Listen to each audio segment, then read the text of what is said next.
three sugar daddies walk into a bar.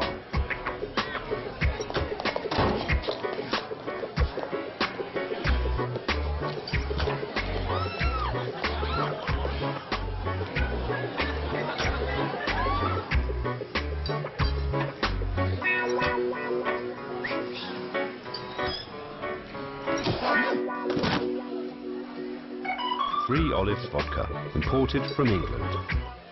The headlines for the Shayne and Mike Show are brought to you by Boston Sports Radio, the UR Business Network, and Dirty Water News. Love that dirty water, baby. Love it.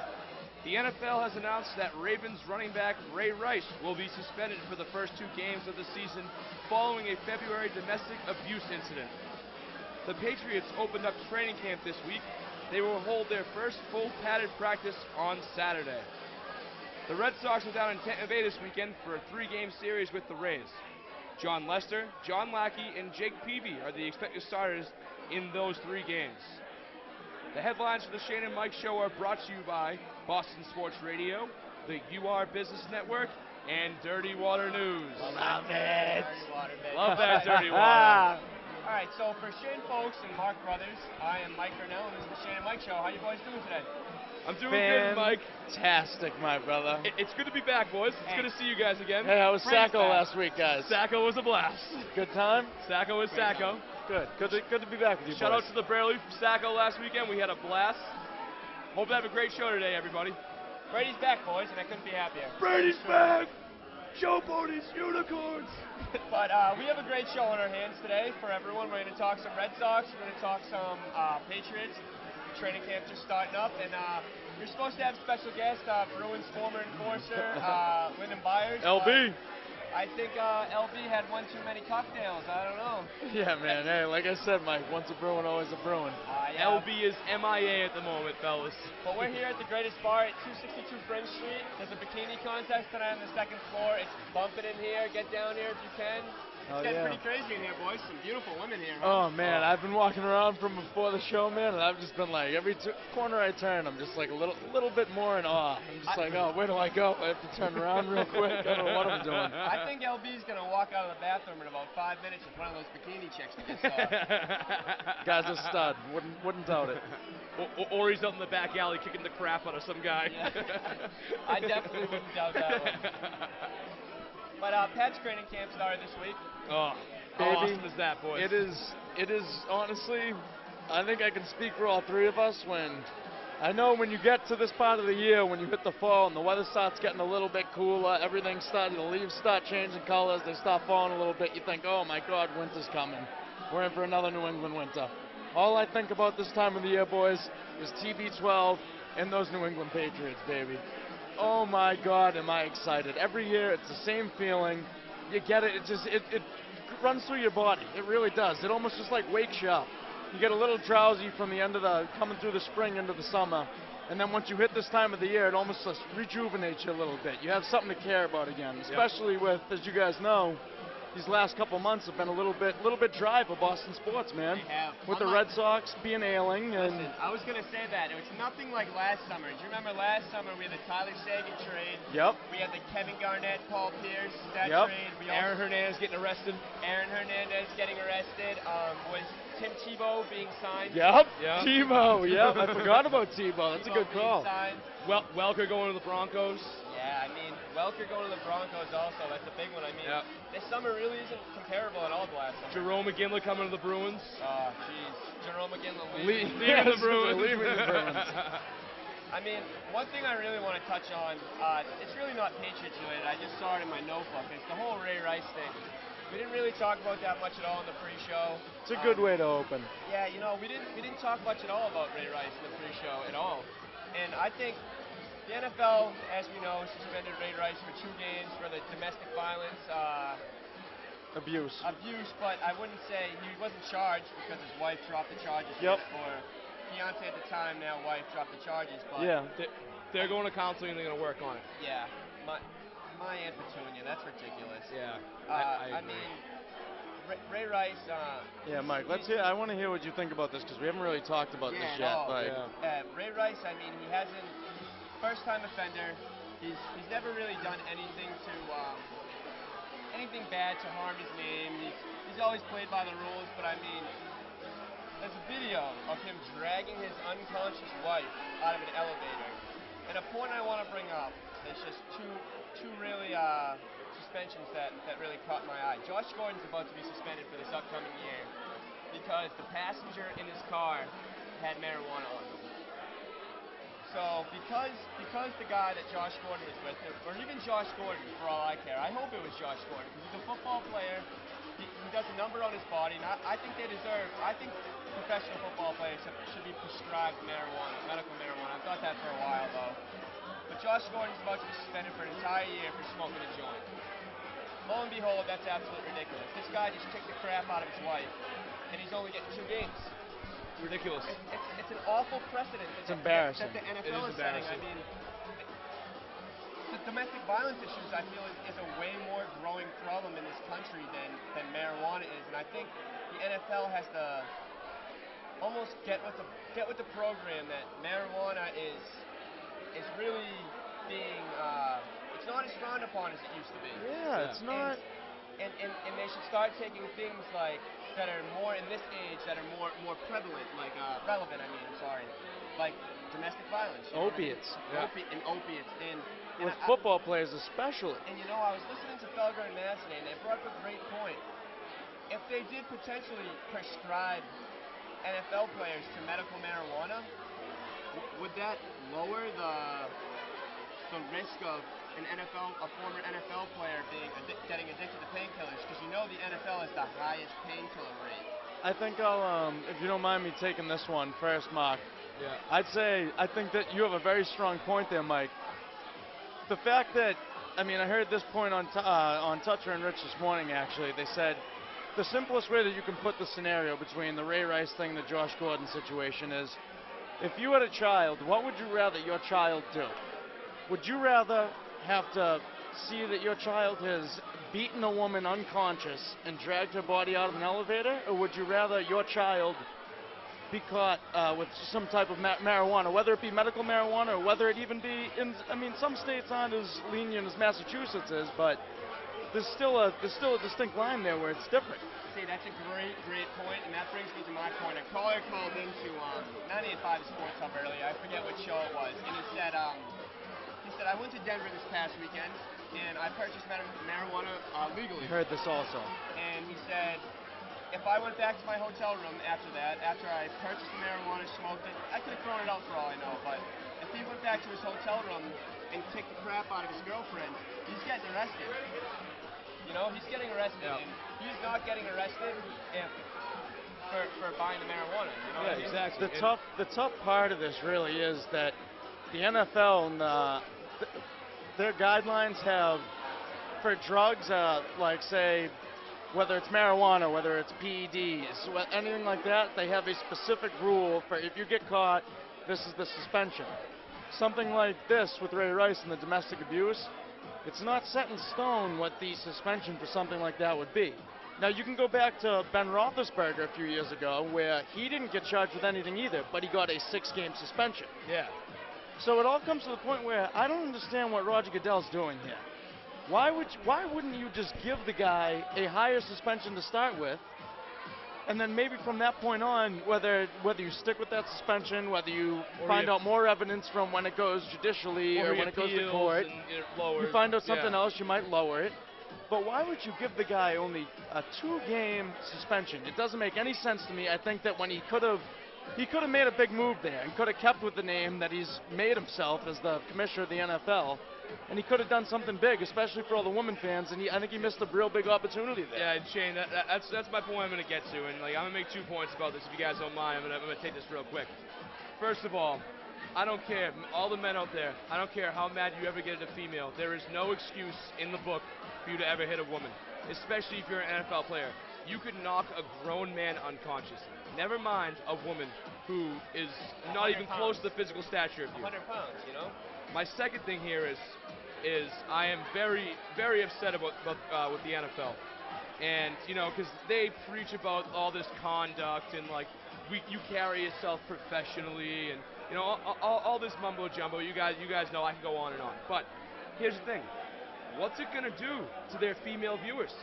Are female viewers going to think you have no respect for us, that a guy who, as you said, who's smoking weed, you're giving him a year suspension, but a guy who is caught on tape, physical evidence of him dragging his fiance's unconscious body out of an elevator. Like, that was awful. Watching that video was almost painful. Well, another point I'd like to say before you go on is Terrell Pryor in 2011 was suspended for 5 games for when he was in college for just getting a couple free tattoos. Improper benefits, I understand, but the guy gets a couple free tattoos. Yeah, he's a college football player. Brings a lot to At Ohio State. Yeah, 5 or 6. I'm not too sure. I mean, I thought it was 5, but he gets 5 games for getting a couple of free tattoos. And he wasn't even part of the National Football League. Yeah, and this guy, they have video evidence of him dragging his unconscious wife. I heard, knew it's going to be great for very, very bad for the NFL. The police department has the video of inside the elevator, and it's going to be released. I'm not sure when, but when it's released, it's very bad. That's very bad. It's gonna hit the fan. Even worse too. Imagine a guy. I mean, obviously, you said Ray Rice first-time offender, but what if he does this again? What if he does this again within a short period of time, and this whole thing comes back up again, and he was only suspended for 2 games, and there was no charges pressed, which that's the fiance's fault, but I mean, not her fault. There's a long way to go for that too. There's a whole situation there where if you're getting beat by a man, I mean, who knows if she's scared to say something, if she's scared to press charges. He's an NFL player. The guy's he's a big dude. You see that a lot in domestic violence cases too. The wife or the spouse basically saying after the fact that after the violence has already happened, oh, he didn't mean to, I forgive him. Yep. Yada, yada, when yada. really, a lot of the times it happens again. Yeah, but I mean, let's get off the negativity for a sec. Brady's back, boys. Let's go to the Pats. Brady's back. Let's go to the Pats, baby. Brady's back. Mark's almost knocking down all of our equipment over here. I'm so excited for the Pats, boys. TB12, baby. I'm so excited for the Pats, guys. I couldn't be happier. Perfect amount of struck. Let's just get that out there first. Yeah. But I mean, there's a few things I want to talk about. I'll let you guys pick what we talk about first. But I mean, I'd really like to talk about the wide receiver problems we have right now. Okay. How about this, Mike? Give us like a smorgasbord of things we can pick from the start. That's what awesome, I was saying. awesome, So, awesome. I'm going to talk about the wide receivers. I'd like to touch on Gronk. Obviously. What he means to us, just what he means to everything, everyone. And I'd like to talk about the defense.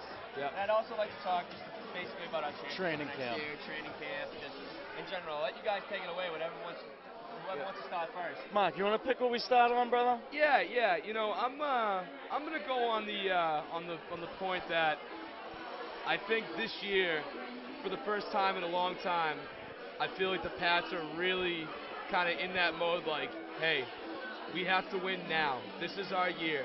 We have loaded up for this year. Like this, we got Darrelle Revis on a 1-year contract. We got Brandon Browner, who's basically on a 1-year contract. I mean, granted, it's a 3-year deal, but it's year to year with roster bonuses. And I'm not going to go into the whole contract mumbo jumbo, will be here forever. But basically, if he doesn't perform year to year, he's going to get cut. So now this goes to the next point that, in my opinion, the Pats are the team to beat in the AFC. Even though Denver, yes, Denver is still formidable and a great team. But I'm going to give you guys a couple things. The last team to make it to the Super Bowl after losing in the Super Bowl was the 92-93 Bills. Okay? Second of all, I want to go through Denver's positions on their quote-unquote upgrades, and I'll go through the Pats upgrades, okay?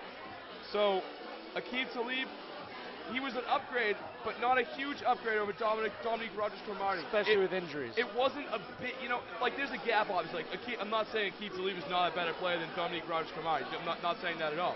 But it's not a massive upgrade. Both good plays, solid plays. TJ Ward, that was a great acquisition, okay?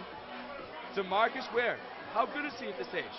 I mean, he's getting older. His production's gone down over the last couple of years. I mean, how good is he going to be? And Emmanuel Sanders, an upgrade over Eric Decker? Absolutely not. Absolutely not. Downgrade. Everyone's really going to see. Great point, Shayne. Everyone's really going to see how much they're going to miss Decker this year. Because, I mean, under the radar, Decker had 1,210 TDs last year. The guy was a stud. I mean, he was an absolute stud. Wait. How many TDs? 10 TDs. I thought you said 1,210 TDs. I was like, 1,200 yards. Yeah, imagine. Yeah. Jesus. That's some type of record. And you got to think on the Pat side, right? That defense, Revis makes a defense so much better. Now Revis is saying he's in the best shape he's ever been in his life. Revis is one of the best defensive players in the NFL when healthy and when on the field. And I see him playing all 16 games this year. Brandon Browner, a lot of scouts are saying that he's the best press cover corner in the NFL. Like, he can lock you down. Big body. There were people saying at training camp that they thought it was Jamie Collins lining up on the outside. That's how big Browner is. wow. Like, Browner's a big boy. So this also, on the defense, going back to what you're saying about defense, I feel like this is going to open up a lot of different blitz packages that Belichick can really work with and use that brain of his, because, as you know, in the past couple of years, they had to be really conservative because they didn't have the personnel to take chances. Now we have that personnel. Or maybe their personnel just wasn't experienced enough. Well, no, we didn't have a star like Darrelle Revis in our But secondary. still, we had a lot of good personnel that could make plays. It's just they've been coming up, and now it's to this point where when you add a guy like Revis, I think, and Browner, and you put all those other parts that for the last 5 or 6 years they've been building into the system, and getting them to all develop. I think once you add a guy like Revis, and we'll see what Browner brings to the table, because I mean Revis is a sure thing to me. Yeah. But a guy like Brown, we'll see what he brings to the table, especially after being suspended for the first 4 games. But I think that with all the other parts that they've built, and you add a guy like Revis, that puts them to where they need to be.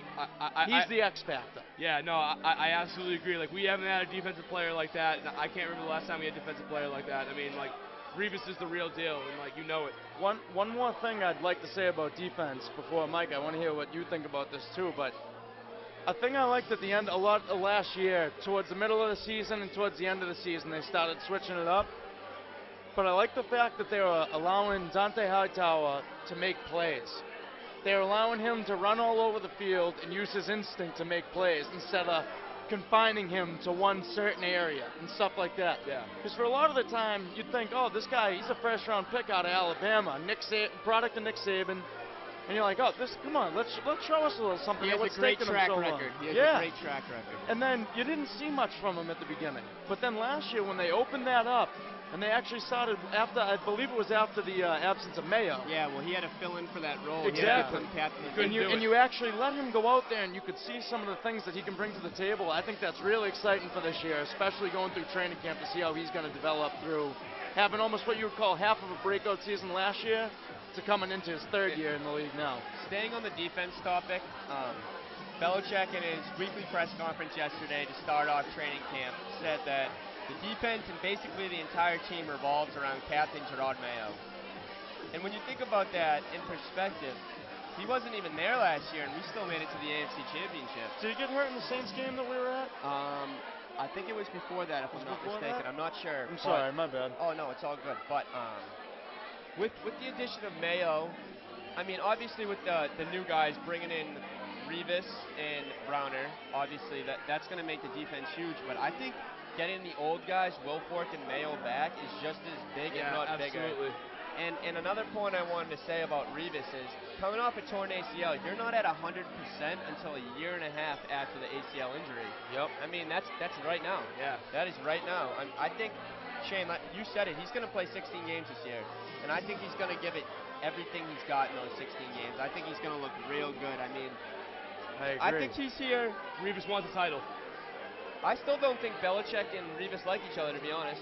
No, Revis played 16 last year, I believe. Oh, yeah, he played all 16. Revis wants It was the year before that was his injury. I think he's here strictly on business, and I think him and Bill, they're gonna make something work. I mean, Oh, they're fine. first things first, Shiano used them all wrong last year.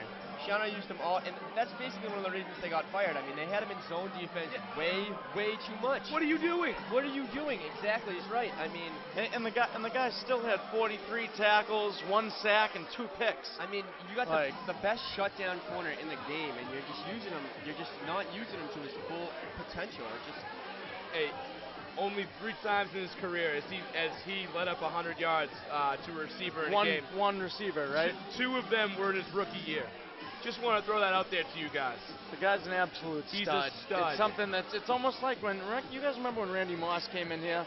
And it was like, this is a guy that can change that side of the football. I mean, you didn't know Yeah. what he had left because he's coming from Oakland. He had a couple down years, but he's the type of guy that can really change the entire side of the football for you. By the way, I just want to impressive stat about Randy Moss. His first day at Patriots training camp when he came in that year, he ran a 4.34 his first day before the 07 training camp. Throw it up and let Just- Randy get it, baby. Just want to throw it out there for you guys before we keep going on the current Patriots and how much I miss Randy. But we'll keep going. another thing. We haven't talked about this at all. I mean, Andre Johnson reported to Texans camp today, He did. so it looks like he's going to be suiting up for them this year. Well, Sad to he's say. still very displeased, as I Yes, heard. He's yes. not happy to be there. Andre, come on over. You'd be a perfect receiver in our Oh. system. Oh, Bill and Tom would love you here. Can I say this led perfectly into my next point. I mean, I was at training camp today. I watched. I was about to say, Mike, tell the folks where you were at. Like, you had a pretty cool day today, Mike. Yeah, I had a great day. Training camp was awesome today. I mean, I was down there with 7 News. I mean, I work over there during the week, and I mean, I particularly wanted to focus mainly on the receivers. I mean, I went there right away. I grabbed the roster list and I said, I'm watching the receivers the entire time. I don't really care about anyone else. One thing that stood out to me was Tompkins. He looked almost Andre Johnson-esque. He looked way bigger this offseason. It looked like he put on a couple pounds. Turned into a man. Hey, body type, not skill-wise. Yes, Just yes. want to clarify that for everyone out there. He's not trying to compare Tompkins to Andre Johnson. Yes.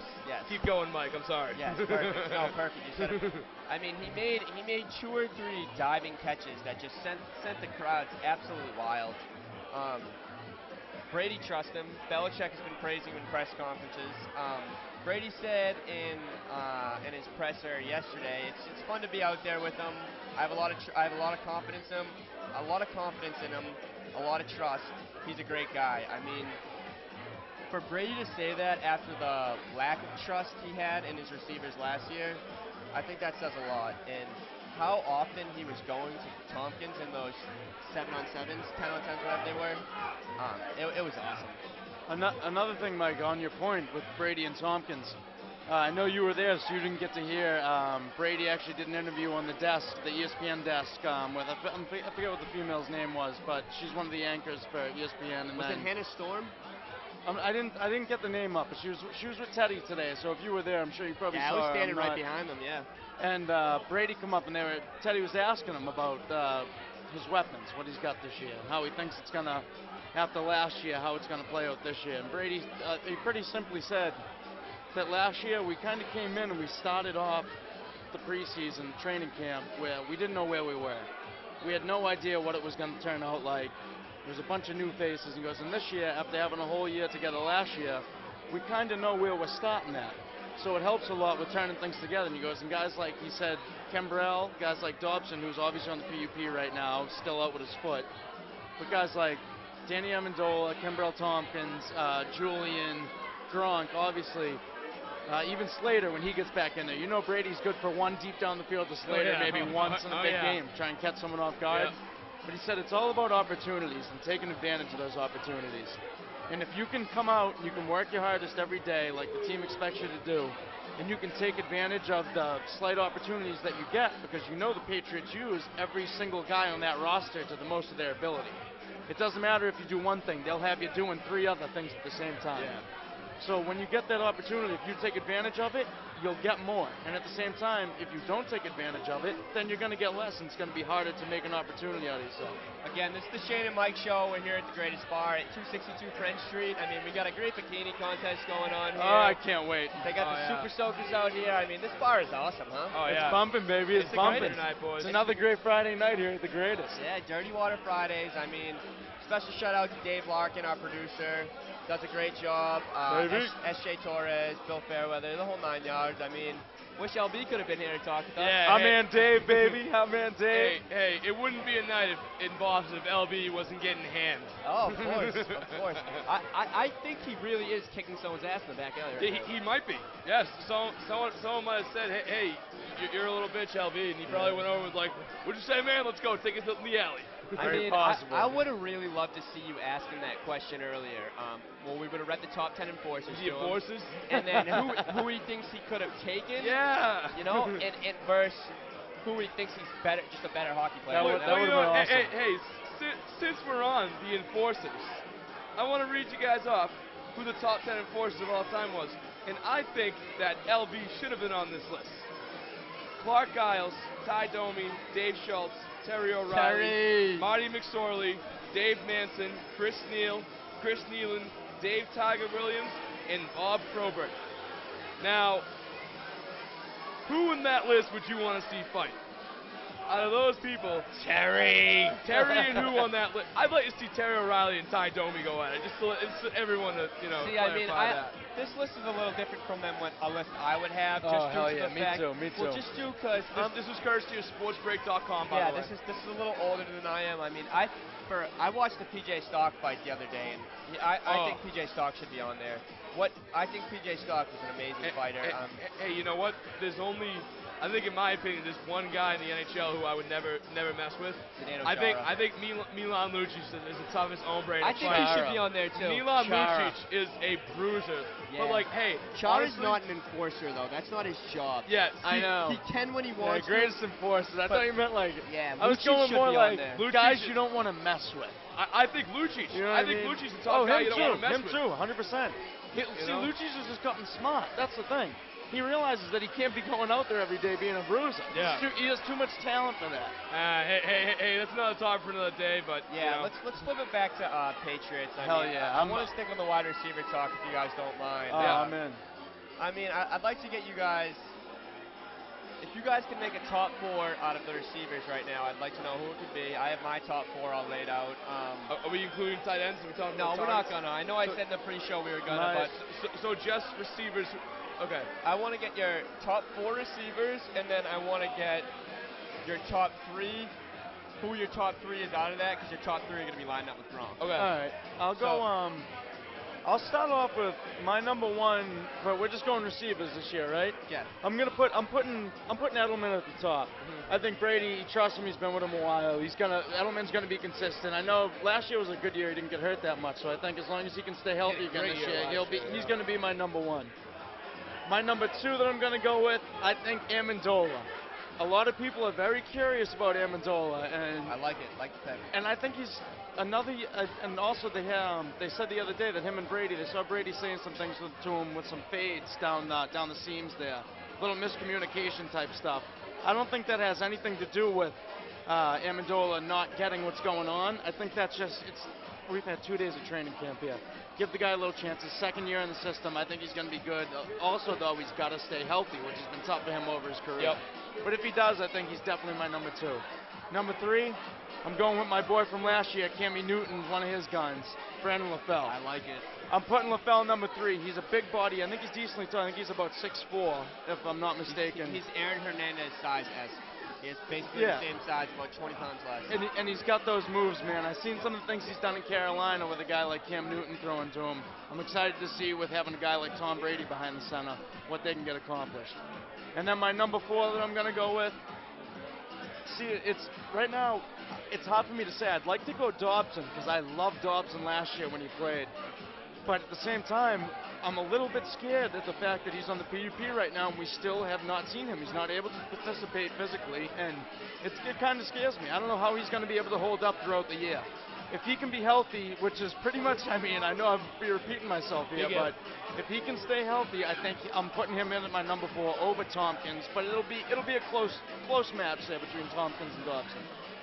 Okay. My number 1, I agree with you, Edelman. Edelman's a guy. Edelman had over 1,000 yards last year, had over 100 receptions. As you said, him and Brady, they have some good chemistry there. They know where each other are on the field at all times. That's huge with Tom. I think, after last year, I think he's going to become Tom Brady's Wes Welker. That guy he can rely on to throw to when he's in trouble. Yeah. Number 2, I'm putting Brandon LaFell at number 2. I like his big playability. I like the fact that he said he's a bigger target. He's got a little size. He doesn't get pushed around. He's no Aaron Hernandez, but hey, you know what? He can stretch the field, and I really like that. My number 3, because the other guy you said hasn't proven anything. My number 3, from what I hear, the work he's put in, and as Mike said, he's looking real good at camp, and he put on some muscle weight. My number 3 is Kenbrell Tompkins. And my number 4 is Amendola because, I really think that there's a chemistry between Brady and Amendola. I really think there is. That's interesting. I mean, because I think Amendola is too much of a talented receiver to not be good in the system. And there's got to be an explanation behind it. Like, what's going on? Injuries last year. I mean, that groin last year. Not enough time together. I don't think it's just I really think that I don't think the chemistry is totally there with him and Brady yet. All right. And I think it is. I'm rooting for him. I hope he has a good year because I think if he has a good year, I think we're going to be unbeatable because if him and Tom Brady somehow get on the same page, I think it will be a great thing for the Patriots. That's my take. And as you said with Dobson, Dobson's very talented and he needs to get back on the field. You get better, you need to get back on the field.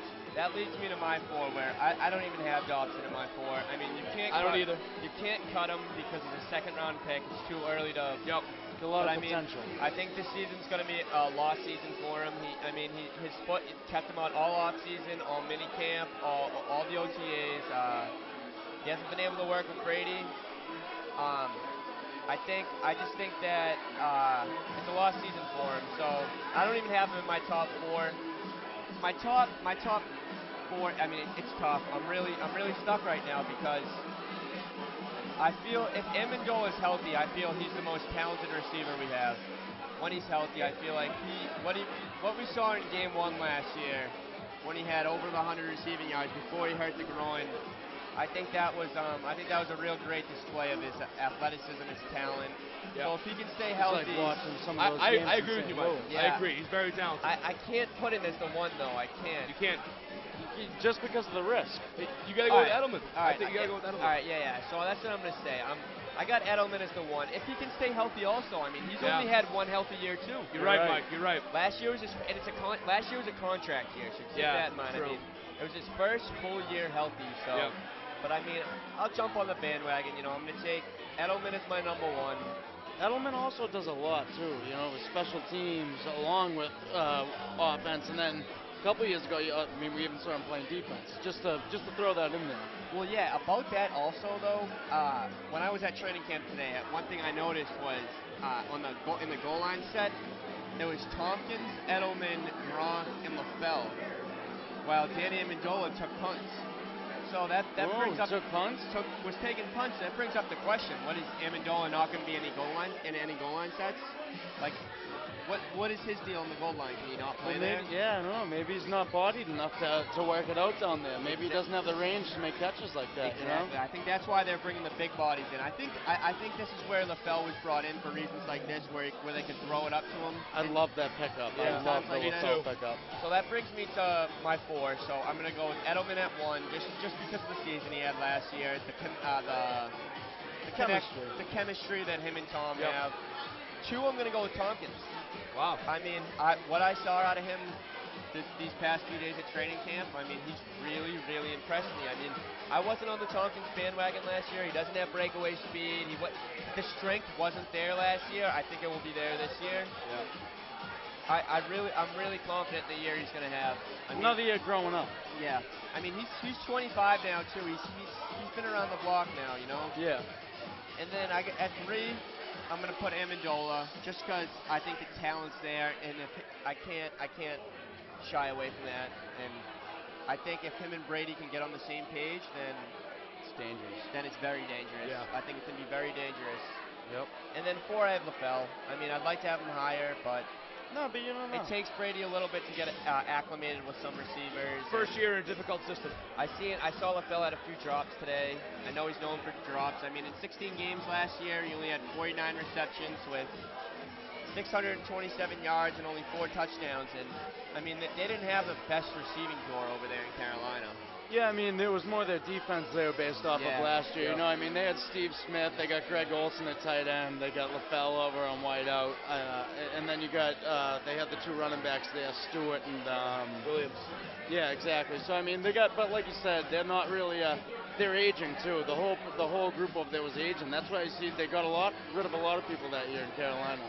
Got rid of Steve Smith, got rid of LaFell, got rid of both running backs? Or Steve just one? Smith in Baltimore this year, huh? Yeah. That's gonna be scary. Hey, Flacco still sucks. Yeah, he does. He's awful. I hate him. Hey, you know what? Hey, by the way, speaking of Carolina, you guys talk about Carolina's defense. Shout out to BC's boy, Luke Kuechly, tackling machine in Carolina. Love that dirty water. Love that dirty water. Love Luke. that dirty water, baby. Gotta love it, gotta love it. So another point I'd like to address is, Mark, you brought up the Pats are going all in this year. I mean, it's Super Bowl or bust. Can you guys agree with that? Yeah. I think 100%. 100%. I'll let Mark start on this though, because obviously he's the one that brought it up first. But Well, hold on. I'd like to reiterate on what I was saying. The Revis deal, it's 1 year. Well, it's 1 year with the option for the second year. Yeah. I mean, the option's at $20 million. There's no way they're going to pay him that. No way. There's no shot. No I way. mean, when they signed the deal, he was the highest paid corner in the NFL. I mean, I think that was more of a thing just to boost his ego up. I think he deserves to be it, but then the Richard Sherman deal came out. Who knows? I think this deal is. I mean, I think this acquisition is. It just says Super Bowl or bust. I think that's what it comes down to. I agree. And, you know, guys, and everyone's talking about it. And, you know, this year is the first year that I look at this roster, and because of our defense, I really think that we could win it without Gronk this year. But I'm telling you right now, which is a big if 87 is healthy for the whole year, I think there's no question that we win the whole thing. Thank you for bringing this up. I think there's no question. I think we need to address how important Gronk is. I was gonna say I don't think we win it without Gronk. No shot. See, hey, I think we can this year because of our defensive personnel. See, I think the defense is something that, with Gronk, that wins you the Super Bowl. But at the same time, that goes back to Brady's options, man. Do you feel comfortable in a game with Brady only having wide receivers like we just discussed our top 4, and almost all of them have injuries, man? And question marks. I'm comfortable with that. I mean, he won a Super Bowl with David Patton, David Givens. I know, Deion but Branch. still, I mean, you know what I mean? That's also when he just started. He's getting a little older now. I mean, if you look at his stats, they've gone down. So I mean, you gotta think about that too. I have all the faith in Tom, but he had the defenses back in the day. He didn't have the offense, and he had the defense. But that's why I'm saying now, I think with Gronk, the defense is what definitely gets you to the Super Bowl, if not winning it. I mean, we got to take the little things into effect too, like how long Tom is on the field. A good defense keeps Tom on the field all the time. Yeah, exactly. Tom is going to be on the field all the Great time. point, Mike. I mean, before they'd go 3 and out. I mean, if the Patriots went 3 and out, the defense couldn't make a stop. No, I know. And then, what were the Pats last year? Like second to last in yards allowed, but they were like real close to. But they didn't allow many points though. That's all that matters. Bill knows but not the really. only stat that matters. It is what matters. But at the same time, if you can have a defense that'll keep your offense on the field for way longer, that's obviously your goal. You want your offense on the field for as long as possible. You don't want a defense letting up 1,000,000 yards and getting beat up all game. Shayne, everyone, and I hate it, and unfortunately you're one of these people, and I have to go at you right now, Shayne, and I apologize. Bring it. You're one of those people who looks way too much into the yards. Bill knows Shayne, what wins a football game? Points, yes. When you score more points than the other team. So what about injuries? So Bill had a figure with a less talented defense. He had a hold them to as fewest points as possible. And guess what? They were in the top 15 in points last year. I know. And you know what? Their offense is always in the top 5 to top 10 in points scored. But at the end of a game, their defense is beat, Mark, because they've been on the freaking field for the entire game. See, I think that's what separated Denver and New England last year. I mean, besides Denver's crazy offense, I think Denver's defense was good enough to keep them on the field long enough. Yeah, exactly. You know what I mean when I No, say hey, that? Shayne, I do agree. I don't think we were good, but I'm saying, like, That's my only point. I think everyone looks too much into the yard stats, you know. But this year, I think we'd have a top 5 defense, in my opinion. Well, yeah, I look into it. I just don't. I mean, obviously, I take it seriously, but my whole thing is, I think it has a lot to do with injuries, man. And you need your defense, especially when you have a defense like this. It's supposed to be able to win. This is supposed to be top 3 probably defense in the NFL this year. A defense that could bring you to a Super Bowl, if not win one. So if you want to be as good as you can be once you get to that point, then you need to keep your defense on the field for as least time as possible and keep the injuries to as minimum as possible if you want to have a real good shot once you get to the ship. Exactly, yeah. And, you know, but this year they had that defense. And, I think they do know, too. like, I think they hey, do. I hope so, man. I think something we've learned, 2007 was the year, last year with Denver's offense, that defense is what wins championships. You can have the best offense that the NFL has ever seen, And you might not win. and you're not going to win. You love me, right? Oh, yeah. Did you have to bring up 07? Come on, please. I'm having a great night. You have to bring up 07. I just started sleeping again. Yeah, come on. That was tough for a while. I don't think I went to school for a week. That was the worst. I had to go back to a prep school with all Giants and New York fans who were hating on me all day. I'll never forget the next day after that Super Bowl, I walked to my mailbox after everyone just giving me shit all day. I go to my mailbox, I open it up, you know what's in there? A picture of Eli Manning holding the Super Bowl trophy, and my teacher, who's a Giants fan, walking past me, laughing in my face. You guys think you had it bad. You were here with a bunch of miserable Boston fans. I was in Connecticut with a bunch of happy New York and Connecticut residents. See, I was up in New Hampshire. Oh. No one cared. So sad. I'm about to start crying. Actually, we weren't even up in New Hampshire yet at that point. No, we weren't up there. I was in high school. For 07, we were in high We school. were still in Burlington. People cared. Yeah, we were still in Burlington. Second one we were 09. at school. You were at Amherst, I think, for the second one, Oh, right? yeah, we rioted. Riots, yeah. Yeah, we went pretty crazy. I remember that. We rioted hard that night. And It was fun. 2011, that was a crazy, that was Super Bowl. That was another bad one. That was a tough one. But I think this year, 2014, we'll be talking about a championship this year. I feel it in my bones. Well, we better be. That's the point I'm trying to get across. I mean, this is Super Bowl or bust. This is it. One thing I got to ask you guys, if I can get this question across here. Earlier today, they talked to Gronk, obviously, after practice, and they asked him about the shiver that he had on his forearm. They asked him about his knee brace, how he's feeling. He says, I'm feeling, it's only my second day, and I already feel comfortable with all this stuff. He said his arm one obviously he's had on for like a year and a half now, so he's comfortable, but now I'm thinking, he said he wasn't 100%. And Belichick came out very clearly in his first presser and said, Gronk's cleared to play. He's good to go. Yeah. So where do you think Gronk is at this point between what Belichick's saying by what Gronk's saying? And what do you think about how it's gonna play out? When do you think we'll see Gronk? How do you think he'll be? Do you think he'll be like what percentage-wise? You know what I mean?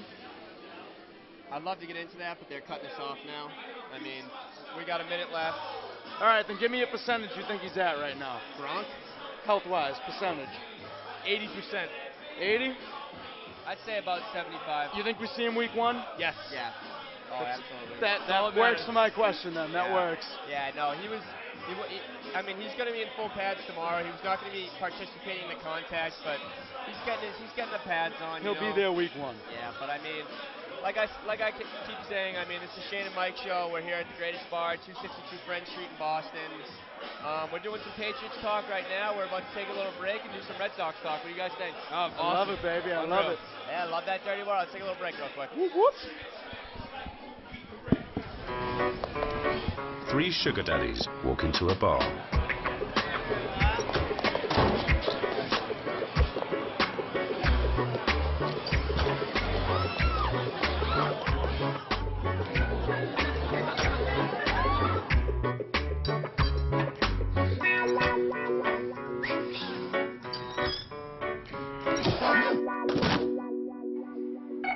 3 Olives Vodka, imported from England.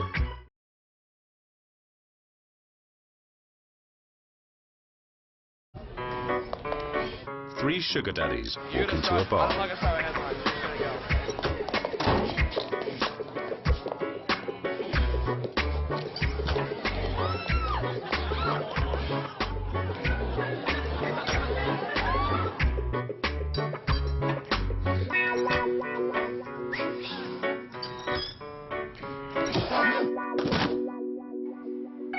3 Olives Vodka, imported from England. For Shayne folks and Mark Brothers, I'm Mike Darnell, and this is Shayne and Mike Show. How we doing, boys? Hey, hey, hey. We're back, and Wonderful. I mean, we're coming back in the final word. We don't have much more to talk about. I mean, it's a slow, boring week in Boston, like we said. At least football started. I mean, we have the Sox. Sox trade deadline. Real quick, boys. Trade deadline coming up. Trade Lester, yes or no? Don't trade Lester. Yeah. Sign him. Don't break the table either. The man deserves his money. I'm sorry for getting a little hyped up, guys. No. I am so fed up with the management of the Sox. Let me hear it from you, Shayne. Just go. Just take it All away right, from me. 'Cause all I'm saying is, Keep it quick. I think you need to trade Lester because I do not believe the Red Sox are going to sign him. I want to sign Lester, but I think he's going to get a contract thrown at him by someone like the Yankees that's going to be way too high to refuse. And I think by that point, you're done. Pay so the trade man. him now. All right. Final word. I mean, I say John Lester. I think get the deal done now. Get the deal done during the year. I know John Henry emailed the Boston Herald saying no more negotiations will happen during the year, but Sean McAdams of Comcast Sportsnet New England has said that John Lester will take a deal during the season. His source said I hope so. if it's of market value. I'm saying sign him, bring him back. He's a Cy Young contender.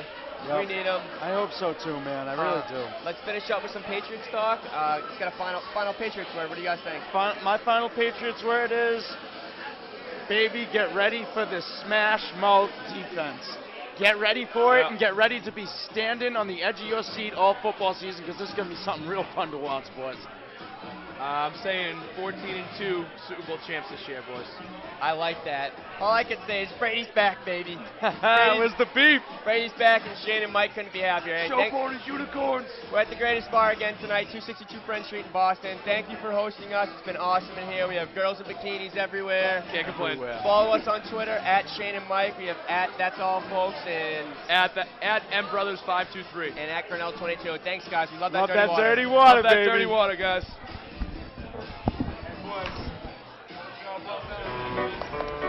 3 Sugar Daddies walk into a bar.